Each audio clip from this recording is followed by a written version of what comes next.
And we are live. Welcome, mystery and thriller fans. I'm your on-air host, Sara DiVello, and I am so excited to welcome tonight award-winning author Peter Spiegelman here to give us the inside scoop in this very special pre-launch event about a secret about a secret. Peter, welcome to Mystery and Thriller Mavens. Tell us about the secret. Sara, thank you so much for having me. It is really, really great to be here. I'm super excited that the book's coming out tomorrow, and really happy to be spending this evening before with you and yours. Really great to be here. A secret about a secret. It is a mystery. It starts like so many good mysteries with this mysterious figure of an investigator making his gloomy way to a kind of scary, remote campus to investigate a murder.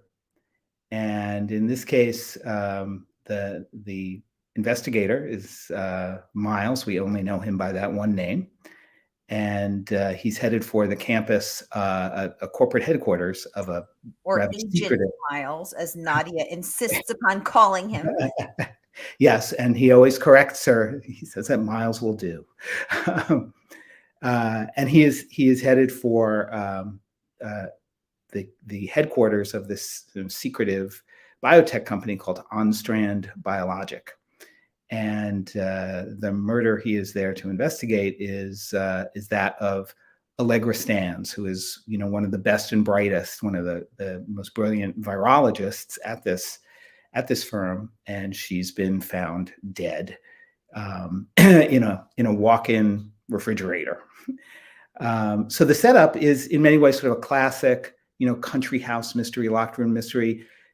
Fans of P.D. James will think this is familiar territory, and in many ways it is. But there is definitely a twist, and or several actually. But the one I'm talking about is the fact that the world in which this story unfolds is a world that is not quite our own. It looks like our world. It may remind you of many places in our world, but it definitely is not our world. And it is a world in which, in the nameless land of this book, in which the security state looms very large, and rule of law is kind of an option at best. It's discretionary at best. And our protagonist, Agent Miles, is not a policeman and not a traditional detective. He is an agent of the kind of most feared element of the security state, an outfit with the deceptively mild name of Standard Division. But Standard Division is a super scary entity that is sort of a little bit FBI, a little bit NSA, a little bit of the old OSS, the predecessor to the CIA. And they are a law unto themselves. They do pretty much what they want. And Miles has been sent to sort things out. So it's a little bit different. A little bit different and a lot delicious. So I can't wait to get into every single detail. But first, I just want to welcome everybody. We are streaming live to 6 different destinations, as we always are. So no matter where you're watching, you're in the right place. This is the right time. If you've been here before, you know the drill. And if you're new, welcome. We're so happy to have you. Here's the drill every Monday for hashtag Mystery Monday, because Mondays can be murder. I give you my handpicked featured authors, and you get to ask them anything. So ask Peter anything you want to know about a secret, about his secrets, about this very mysterious land. Is it England? Is it Scandinavia? Is it a distant universe? We don't know. Lots to chat about here. And I have so much amazing praise that this book is just racking up.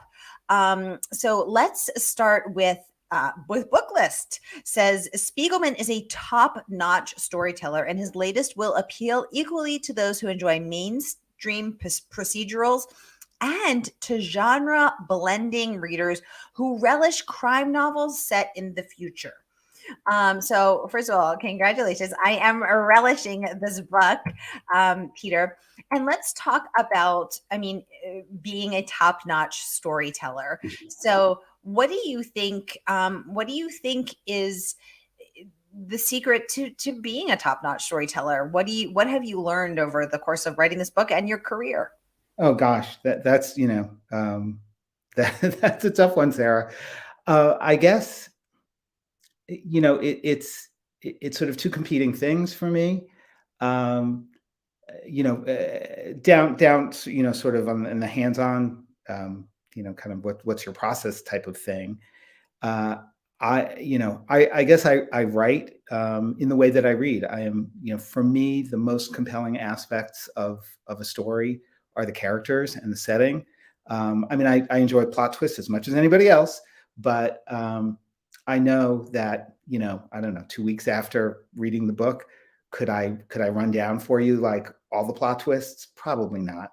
But what I really remember, what stays with me, is sort of the emotional weather that the book creates. And, that is absolutely a combination of the characters and, whatever demons they're working through, and the setting and the way character and setting sort of intertwine. So that's kind of where I come from as a reader. That's what resonates with me. And so inevitably, that's what I go to as a writer. That's what I'm trying to create. I'm very conscious of that with this book. Um, I love, country house mysteries, locked room mysteries. I'm a huge P.D. James fan, actually. Mm. And she's one of my sort of go-to, meatloaf, mashed potatoes, comfort food reads. um, and honestly, when I started writing this, in the pandemic, um, that's what I was looking for. I was looking for comfort. I was looking for that familiar thing. Yes. And that's, I mean, so it's weird, like being a writer, you're looking for comfort, and what do you do? Like, Yes. okay, it's time for murder and like weird gothic vibes and, crazy freaky things happening. That's so comforting. Yes, exactly. I totally agree. And it's so interesting you should say that, because you would think that reading a book where somebody's going to die, where not nice things are going to happen, may be counterintuitive, that that's comforting. And I was actually talking about this with Anthony Horowitz, who I love and who I've been Oh so yeah. honored to interview twice. And he was saying that he feels the same way. And he's drawn to rereading mysteries during the pandemic as well. And he was like, and he said that the reason that he finds them so comforting is because, in a mystery, things are going to get solved. They're going to wrap up. Justice will be served. You're going to get the closure that you need. So in these very uncertain times, it makes us feel safe and comforted to know that at least some things, there's going to be a murder, there's going to be a detective, there's going to be, a procedure. And I love that. I feel so comforted by mysteries as well. So thank you for saying that, for sharing that. Lecha, welcome to the conversation. Lecha says hello, and she is joining us live from Texas. Lecha, welcome to the conversation. Thank you so much for joining us. So, Peter, one of the many things that I really enjoyed about this book is, first of all, another thing that I really love about mysteries, aside from the thrill of the chase and the locked room nature of it, figuring it out, is beautifully written prose. And I think you took the time and the care to really hone your prose, and you're a beautiful writer. So I really loved that aspect of it. Another thing that I really love is humor. I love to laugh, and I found so many moments unexpectedly. I wasn't going into it looking for a comedy, but I found so many moments where I was literally laughing out loud. Miles is very dry, almost British sense of humor, and the dynamic between him and Nadia Blom. Do you say in your head, are you thinking Blom or Bloom? I say Blom. Okay, Blom. Nadia Blom, who is the biotech representative that he first meets when he goes there, is really funny because she's so uptight and by the book, and she's so corporate. And he just, the interaction between them and sort of this, they are a really funny dynamic there. Yeah, I'm so glad. I'm so glad you enjoyed that. I I enjoyed writing that, and I enjoyed every time they were together, because there was always, a little, that dynamic was always there. Neither one was impressed by the other, and and they let the other know that they were not impressed. So yeah, Yes. I absolutely enjoyed that, and I so appreciate what you had to say about the writing. I love, again, I guess you write the kind of stories that you want to read. You write, or you try to, and um, I am a sucker for nice sentences. I love, Joan Didion is probably, at the top of my Ooh. pantheon of just somebody who writes just the most beautiful sentences. John le Carre, Alan First, I mean, there are so many. And that is, absolutely what I go for. I started, my first writing, I started as a writer, and sort of somewhere inside me, like my writing identity is still as a poet. That's how I started, and so I approach this in really the only way I know how. I for my editing, like my main editing process is to read aloud. I read aloud to get the just the sound of the sentences, the rhythms, the cadences, the flow, and to make sure the tone is consistent, and I'm creating that kind of atmosphere that I want to create. So I appreciate that, that you enjoyed that. Oh, that's so interesting. So I didn't know that you had roots in poetry. And I'll be the first to admit that I don't know very much about poetry. And sometimes I can't fully appreciate or enjoy some of the more I don't know what the word is, maybe obscure poetry. Like I love Amanda Gorman. I could drink her in every day. He's so But talented, so talented. it's so interesting because I actually wrote in the margins sometimes throughout the pages, I wrote poetic, because I felt like your words and it's so interesting that you said cadence because that's another word I used. And there's a rhythm and a lyricism and a lyrical nature, a cadence to your poetic prose that's so beautiful, Peter. And Well, thank so you.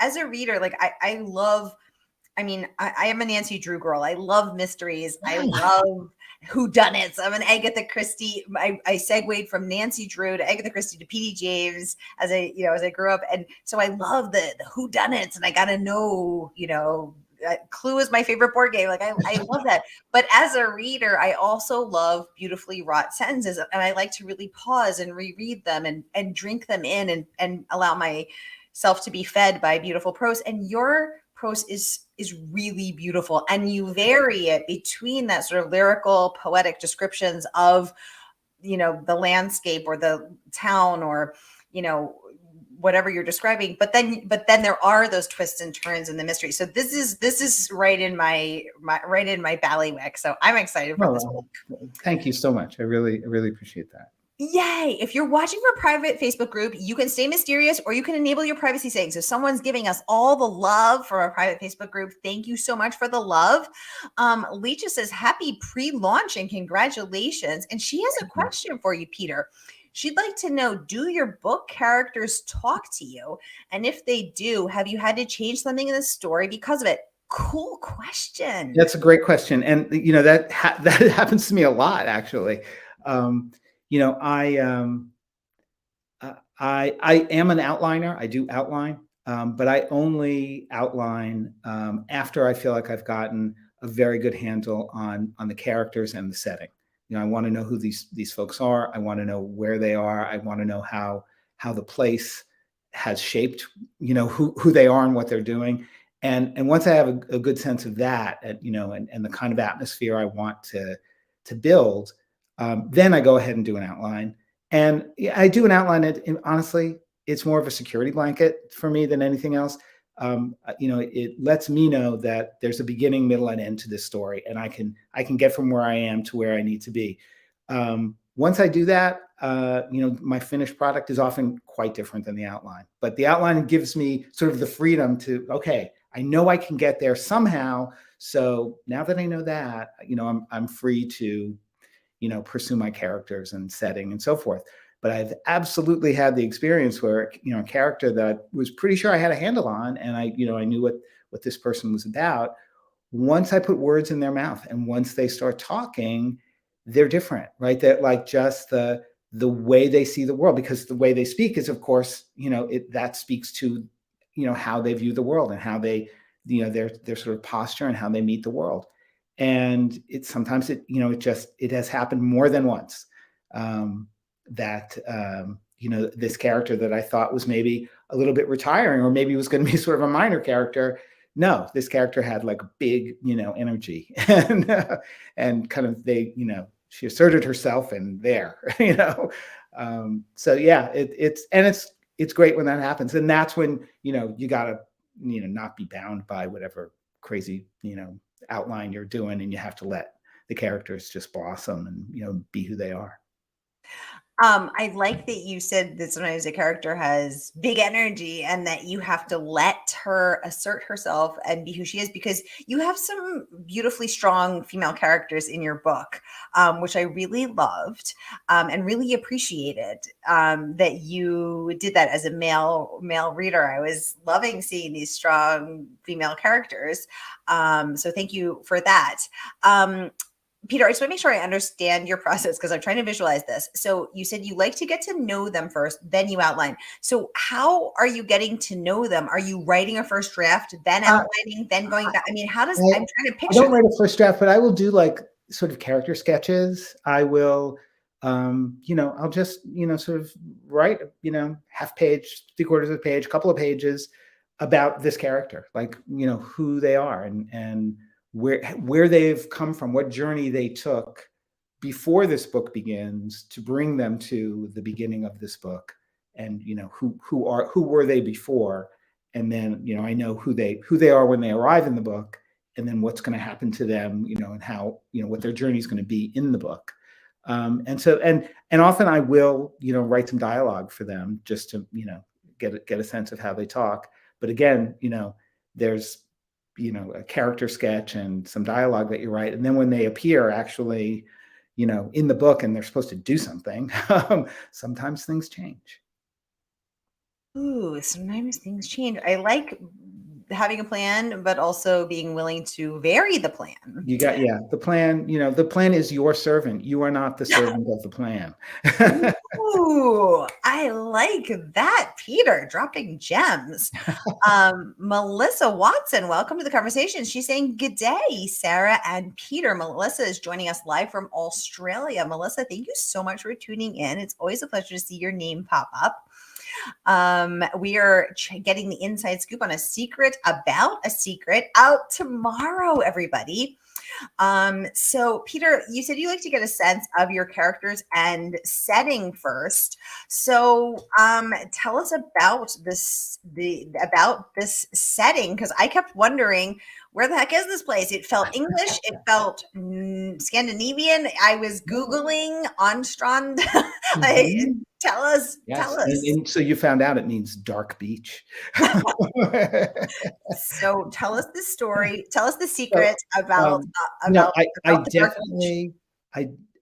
definitely did not want this to be, in our world. I definitely, wanted to put everybody, sort of a little off balance, and to have this world really be defined by the atmosphere that I created, and not be the coast of, the Cornwall coast, or, the coast of New England, or, somewhere in the Baltic, or, something like that. Though honestly, and absolutely, this is one of the fingerprints of the pandemic. Folks who have grown to love Scandinavian, crime drama, or Scottish crime drama, they will, feel kind of at home in these settings.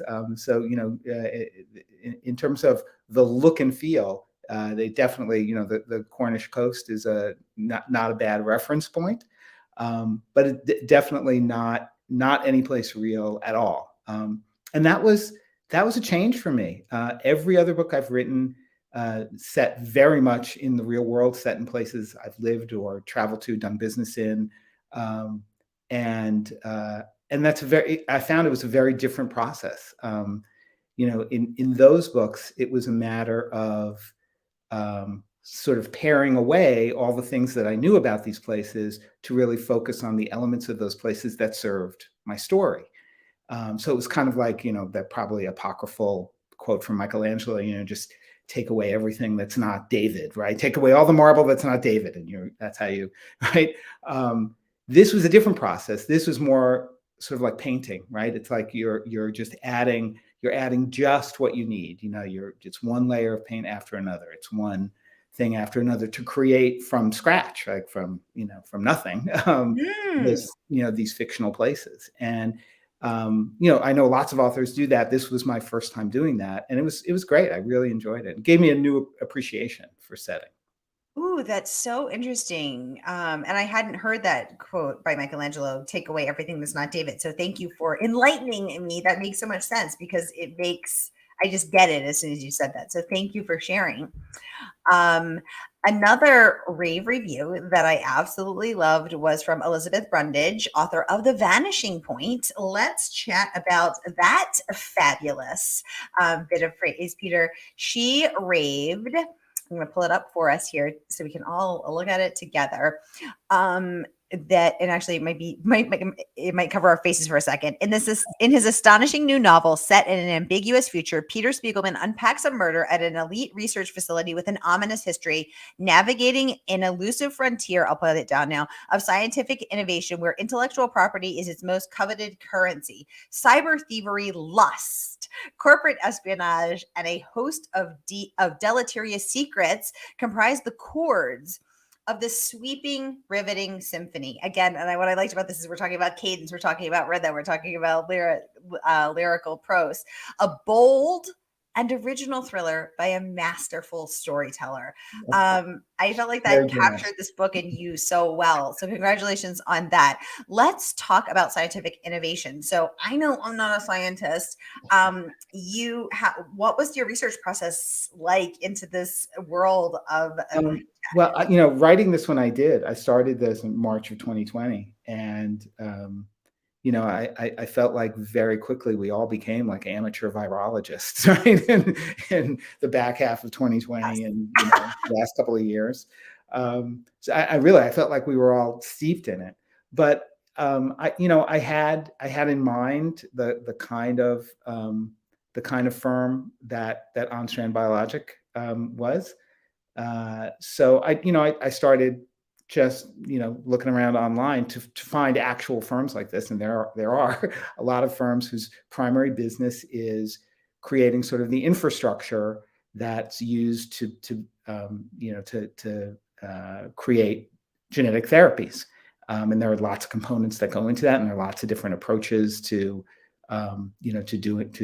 delivering genetic therapies and to gene editing. And there were companies out there, so I kind of use snippets of a bunch of real companies to create OnStrand. Though I don't think any of those companies is as scary as OnStrand is, and I don't know that any of them make their employees live in a scary old boarding school on the seacoast with a creepy past. Exactly. Although it made for a perfect setting. So I love that you did that in OnStrand.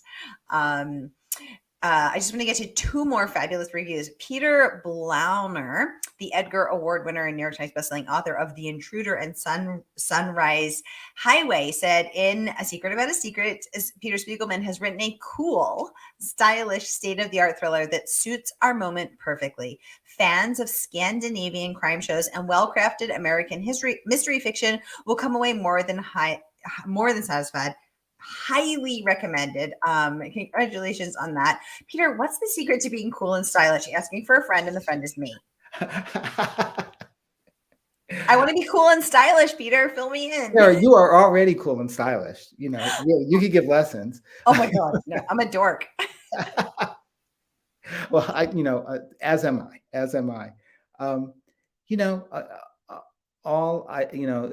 This is the only advice that I think is really worth anything that I give to people who want to write. is really not so much write what you know, but write what you love, right? Like write the try and aim at the kind of books that really resonate with you, that stick with you, and not the one that, maybe was the beach read that really, kind of engaged you, over the long weekend, but then you forgot by Wednesday. But really the books that you go back to, right? The books that you return to. Because there's a reason why you return to them, and there's a reason why they resonate after you, even though you've read them, 20 times. You still go back, and there's still something about them that surprises you. So that's my only advice. Peter, what books have stuck with you? Oh my gosh. As I said, I have read Joan Didion's essays like a million times.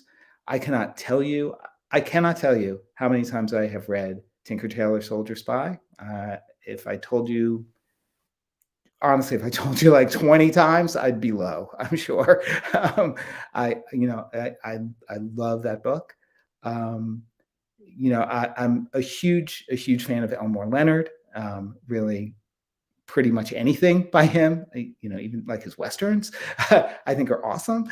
There are just so many that I return to over and over again. As I said, I'm a huge Alan First fan. I've read his stuff, probably Kingdom of Shadows, one of his, I've read, probably 5 times. So yeah, it's a weird little pantheon that I have, but I'm loyal. I love that. I love that. And it's unexpected. There's a lot of different elements in there, but now we know how you're so cool. So thank you for that. We can see different elements of that in your writing. I'm just making. Melissa is saying your book sounds very clever. I just accidentally scrolled past your comment, Melissa, but I'm gonna find out. She said it sounds like a very clever book. It is. It's very clever. And I want to remind y'all, the book is out tomorrow. So here is the link so you can pre-order it, and our friends at the bookstore will send it out to you tomorrow when it comes out. So you too can be enjoying a secret about a secret. And I have to know the secret to this title. Peter, because tell us how did it come to you, or was this, or it's really, it's from the quote that I use as the epigram in the book by Diane Arbus, the photographer Diane Arbus, who said, "A photograph is like a secret about a secret. The more it tells you, the less you know." Oh, yeah, I'm gonna have to think about that because I'm thinking I love photography, so I'm thinking I'm gonna have to look at a photograph and really give that some thought. We have 2 minutes left, you guys. I think I can squeeze in 1, maybe 2 questions. So if anyone has any last questions for Peter, get them going in the comments. Lecha agreeing, this book sounds very intriguing. It really is, Lecha. I am very much enjoying it. I'm 3/4 of the way through. I'm almost done. Okay, no spoilers. Okay, I won't tell you what happens. Peter, no spoilers on mystery and thriller ravens. People freak out if we even start to hint about them. So we would never do that here. We love mysteries and thrillers. So once again, you guys, I'm going to put the link in the comments. Oh, someone's asking, what are you working on next? Okay. I'm working on the sequel to A Secret About a Secret. This is the first in a series.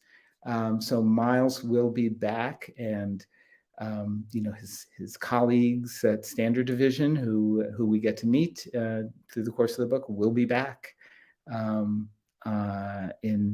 a murder mystery that takes place in a place that's kind of a lot like Loch Ness.